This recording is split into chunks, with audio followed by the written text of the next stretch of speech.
تبارك الذي نزل الفرقان على عبده ليكون للعالمين نذيرا.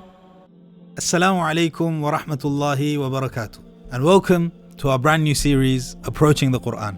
We all know that this Quran and the knowledge within it is the greatest of wealth that we can acquire. And we know that without it, our lives will remain dark and empty. But there's one thing I want to bring to your attention.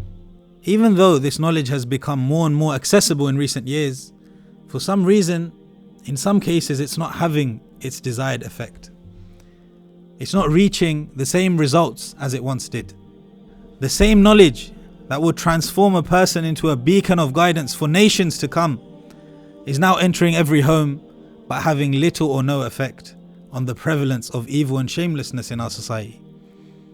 The same knowledge that would once strengthen us, unite us upon the truth, bring us to the obedience of Allah, and grant us victory over our enemies, over those who want to harm us, is now only being used as cheap ammo for petty arguments, for us to bring each other down and become more divided.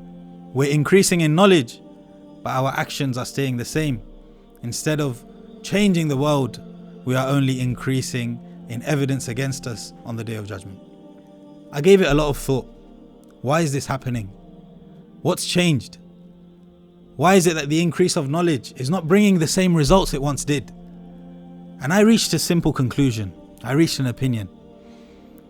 You see, in the past, where the path of knowledge was so difficult, it required so much patience and sacrifice, that in of itself acted as a filter. People with the wrong intentions, or people with bad character, with diseased hearts, they would be prevented from acquiring it and doing the harm that they are now doing at such a large scale. Our scholars of the past, before taking this knowledge into their hands, they would take preliminary actions. They would first understand what this knowledge is for. They would understand how to approach it, how to carry it, how to deliver it, what to do with it. The Prophet of Allah sallallahu alaihi wasallam said, "Innama bu'ithtu li'utammima makarim al-akhlaq." I was only sent to perfect people's character, to perfect people's actions, to bring people to the obedience of Allah, to establish the deen of Allah on this earth. This is what I was sent for. Makarim al-akhlaq. If our knowledge is not perfecting our character and the character of those around us, then we are misusing it. We are not doing with it what it was supposed to do. This approach, this correct mindset, the correct character, the correct etiquettes, the correct knowledge that precedes this path is what the scholars of the past used to call adab. Al-adab.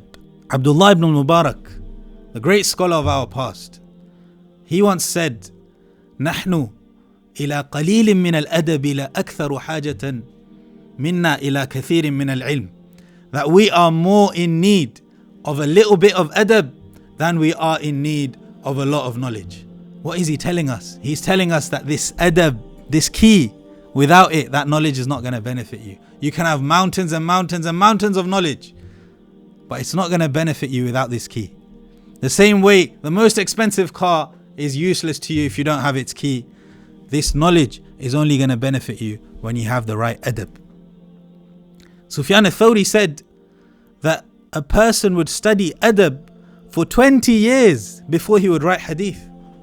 Imagine 20 years a person spends in learning how to acquire knowledge, what to do with it, how to carry it, how to deliver it. Sometimes we are pushing people away from Islam, we are pushing people away from the deen in our perception of da'wah because we don't have the right adab.